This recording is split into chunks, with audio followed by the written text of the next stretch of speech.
Hello, everyone. Is everyone having a good morning so far? All right, well, hopefully it's going to get even better.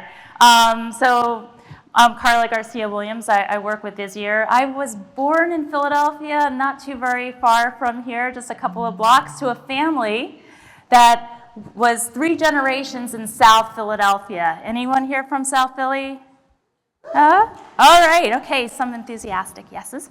I did not grow up here, but coming to Philadelphia, to me, always felt as though it was coming home.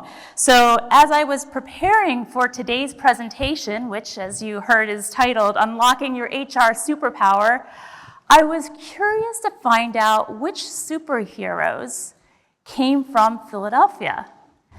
And in this research, I found that there were a lot of superheroes that maybe had some experience in Philadelphia, but not a whole lot that were actually from Philadelphia until I came across this guy. Anyone know who this is? Okay, a bit obscure. This is War Machine. War Machine hung out with the likes of Iron Man. And he has the inner person there is James Rhodes. James Rhodey Rhodes. And what I really liked about this juxtaposition between these two pictures is that you have Colonel James Rhodes, who is a human being, a person, granted a decorated colonel, war hero, but it's really the machine, the technology that makes him superhuman. And I thought this was a really interesting way to think about data and analytics and how that helps to enable us as HR professionals to really tap into that superhuman strength. I'm actually surprised to be standing up on a stage as a career HR professional talking to a room full of people about data being a superpower. I used to think of it as being complex, difficult, maybe something for the data scientists to think about, but it is truly a remarkable way to be able to tap into information that creates this outer body of superhuman capability to understand what's happening in your organization, what's driving people behavior, what are the things that can help your organization be more successful, because after all, every company works because there are people, human beings that work there. If we can figure out what helps them to bring their best selves to work, how amazing would that be? That is truly superhuman. So what I thought I would do today is spend a little bit of time talking about some examples of where people analytics really help to drive some organizational improvement, organizational performance. And then I thought I would turn the reins over to the esteemed room here to try some of those analytics on for size. So, data is a superpower. I see some skeptics out there, but let me start with some examples of where we've been able to see analytics help support some talent decisions. Okay, so my first example, I'm going to talk about a chemical manufacturing company. This chemical manufacturing company, like many organizations, was looking to improve the female representation in their leadership ranks.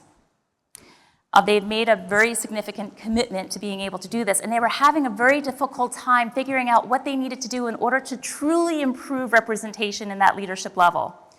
So in looking at the data, one of the things that, well, we discovered a number of things. They actually were pretty good at promoting women. They were actually pretty fair in compensating women as compared to their male counterparts. Women were actually staying longer in the organization. So what was the problem? What we learned was that male managers, specifically in some regions, were hiring male candidates 75% of the time.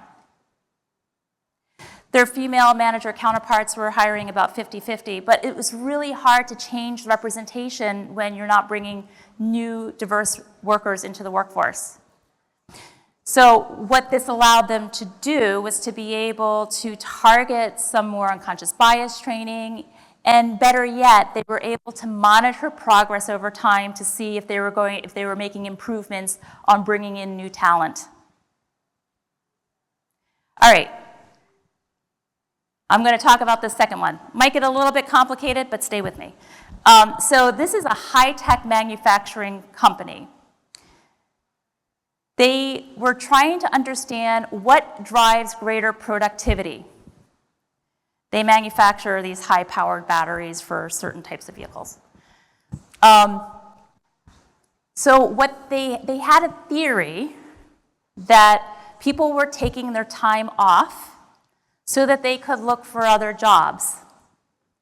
They had a high degree of turnover that was occurring in their workforce, and they were attributing that turnover to not being able to maximize their productivity. Okay, so what did we learn? A couple things. We learned that they were actually overstaffing a lot of their lines. So think of a production line, people standing on those lines, manufacturing these batteries. And the lines that had more people on them were actually producing less with lower quality, which meant that they were paying more, if you think about the human capital, the people, the salaries that they were paying, to produce less at a lower quality. Okay, so that's optimizing the size of the production line. But what was interesting is that they found that people that were taking their time off were actually producing more. They were producing at a higher quality, and guess what? They were staying longer than their counterparts who were not taking their time off. Fatigue, maybe? What was the number one driver for turnover, however, was manager instability. When managers had a greater velocity of churn, so did the people on their teams. So what were they able to do? Well, one, they were able to staff properly their lines so that they weren't paying more for less. But they were also able to encourage managers to have their employees take their time off, because ultimately that was better for the business and it was better for their people. The other thing that they were able to do was to use data to identify which of their managers were at higher risk of turning over, so that they could put better state plans in place to retain them, and therefore improving retention overall. So these are just a couple of examples of where data we were able to get some insights to be able to take some actions that were improving some of the talent outcomes. Okay, so are you all ready to try on your superpowers? Okay, all right, okay, good. There is a super person in the back there. And you all will be by the end of our next 10 minutes or so. Okay, so imagine you are a brand new HR business partner and you've been assigned to work with Reese Ellis. He's that person there in the middle, just so you have a sense for where he sits within the organization.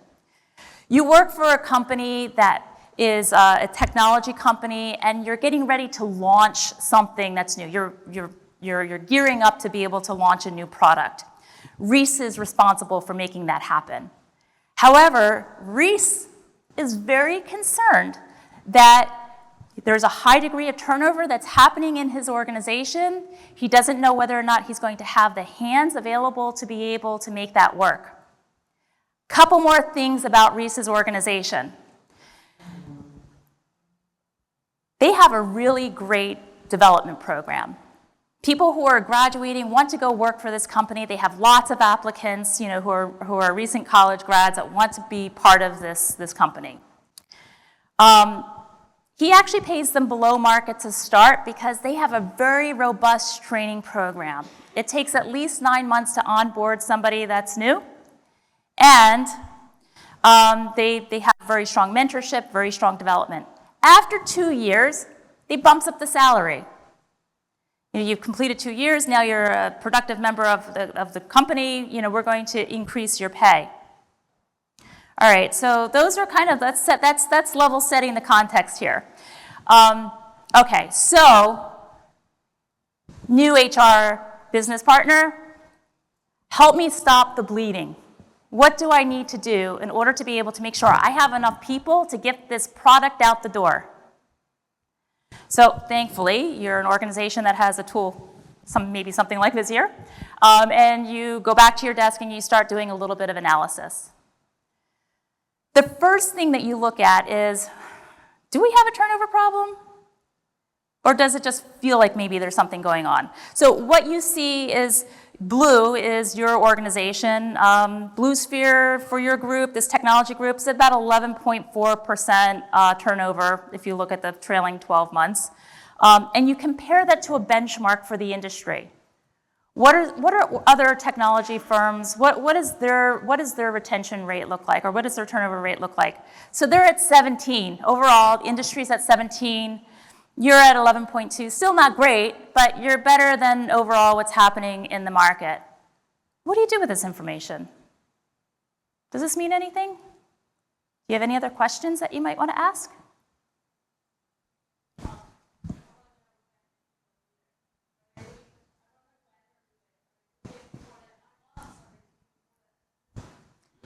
New hire retention, that's a good one. I heard something else over here. Salary, okay.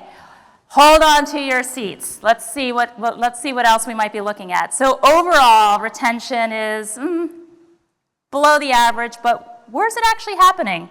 So we know, getting to the new hire retention, that there's a 2-year really up onboarding, so you're really at that area, you're at productivity. So what do we see here? We see tenure starting between 2 and 3 years, which is where it turns red, is where people are starting to leave. Most significantly, it's happening at the 3 to 5 year mark. So while turnover is, what did we say, 11.4? The average turnover is 10%. And that takes into account the people that you're actually retaining, the new people that are still part of that development program. Once they've completed that development program, we see that the turnover rate is going up, especially among those that are probably at their highest level of productivity between 3 and 5 years. Interesting. So what else might we want to know? I heard pay. Let's take a look at that. So interestingly, the people with the highest compa ratio, which is 100% being at the midpoint, so we're losing most significantly those people that are well above that midpoint. So salary is not the issue, seemingly. So what else might we want to know at this point?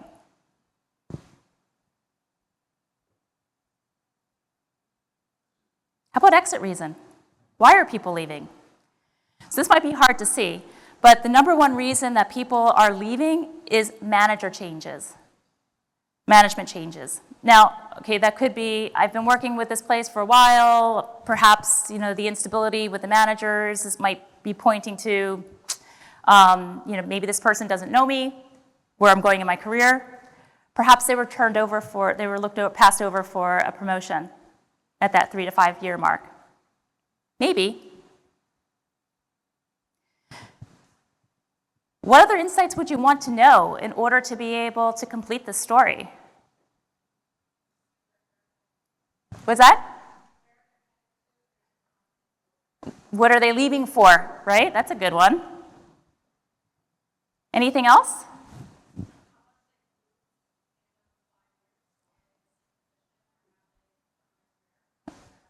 Rate of promotion, how frequently are they moving? What does that career mobility look like? Do they have an idea of what their next career move would be?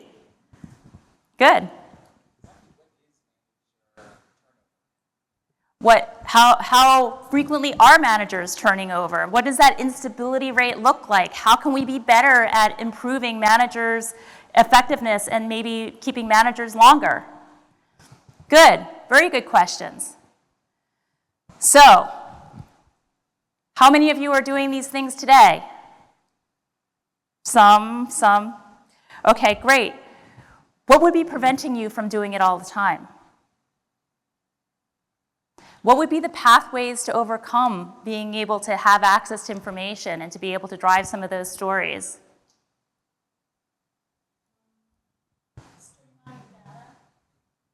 Having access to information all in one place, streamlining it so that it's easier to access. Yeah, accessibility is the #1 reason why people have a difficult time doing it. That, and because it seems hard, but naturally the curiosity in this room illustrates that everyone has the ability to do it. It just takes the ability to be curious and to ask the next question. And imagine what that's going to look like in a workforce where there's AI. So it's just then a matter of asking the right questions. And artificial intelligence then provides you the ability to really optimize those superhuman strengths, thinking of it as your new suit that's really enabled to be able to do more with that data, to be able to ask simple questions, to really have it accessible to you so that you're able to see around corners, to be able to understand what's going to happen in the future through predictive capabilities, and being able to get to that information very quickly. That's a superhuman strength. So if anyone's interested in learning a little bit more about how we can help you find your superhuman power, you can come and see us. We're at the Visier desk today. But we really want to help everyone to unleash that superpower. Thank you.